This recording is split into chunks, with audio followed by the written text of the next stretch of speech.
اهلا بيكم وفيديو جديد من قناة يومياتي في وسط بناتي. ما تنسوش لو عجبكم الفيديو تعملوا لايك حلو كده للفيديو واشتراك في القناة وتفعلوا الجرس على كلمة الكل علشان يوصلكم اشعار بكل فيديو جديد احنا بننزله هنا عندنا في القناة.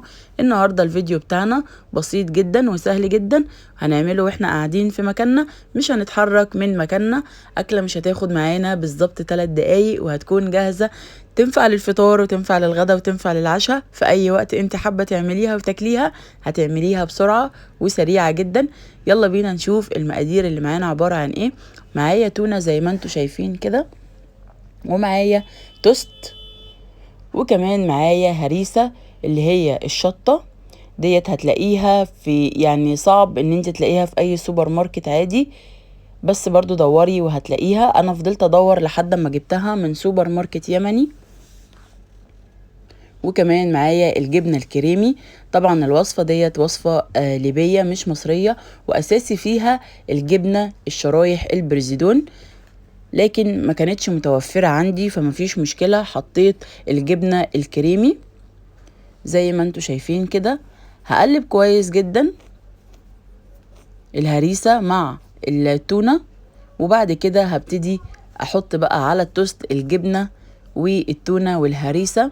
وطبعا لازم يكون معايا المكنة بتاعة التوست اهيت، بس برضو لو مش متوفرة المكنة بتاعة التوست نقدر ان احنا برضو نعملها في الطاسة تكون ما بتلزقش او جريل، ونقدر ان احنا نحط التوست بتاعنا عليه ونديله التحميصة اللي هيعملها اللي هتعملها لنا مكنة التوست. يعني ما نخليش حاجة تقف معانا، ونقدر ان احنا نعمل كل حاجة حتى لو المكنة مش موجودة.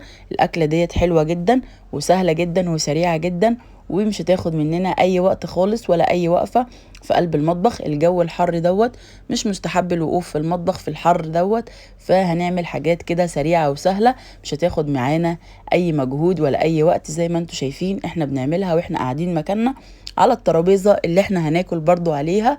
قعدنا جهزنا كل حاجة، حطينا مكنة التوست جنبينا ونعمل السندوتشات ونحط في التوست ونرص.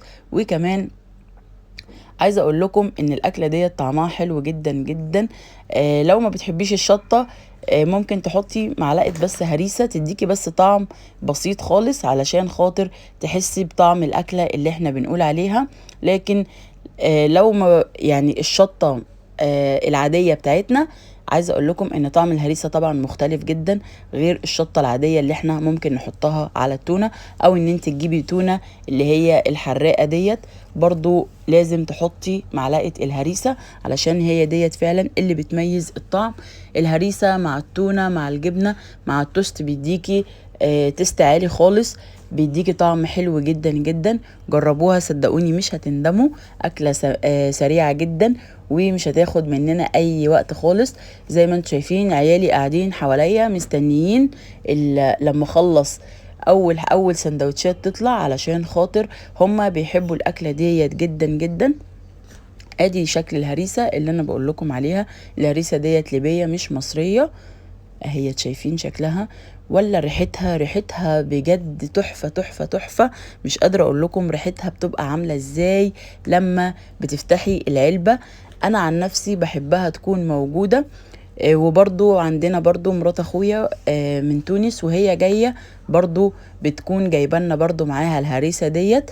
ودلوقتي واخويا لما كان في ليبيا كان برضو كان بيجيبها لنا على طول من هناك، وكمان هو اللي قال لنا على الاكله ديت اهيت. شايفين ادي شكل التوست بتاعنا بعد ما حمصناه في مكنه التوست، وريحتها كمان كانت حلوه جدا زي ما انتوا شايفين. وهنقطع كمان معاكم السندوتشات ونوريكم من جوه بيبقى عامل ازاي. الفيديو النهارده بتاعنا سهل جدا وسريع جدا اهوت. شايفين شكلها. الكريمه الجبنه طبعا بتسيح طبعا معايا اهيت، وكانت ريحتها حلوه جدا جدا وطعمها جميل جدا. جربوها. يا رب الفيديو بتاعنا يكون سهل وبسيط ويكون عجبكم، واستنوا مننا فيديوهات تانية كتير. والسلام عليكم ورحمه الله وبركاته.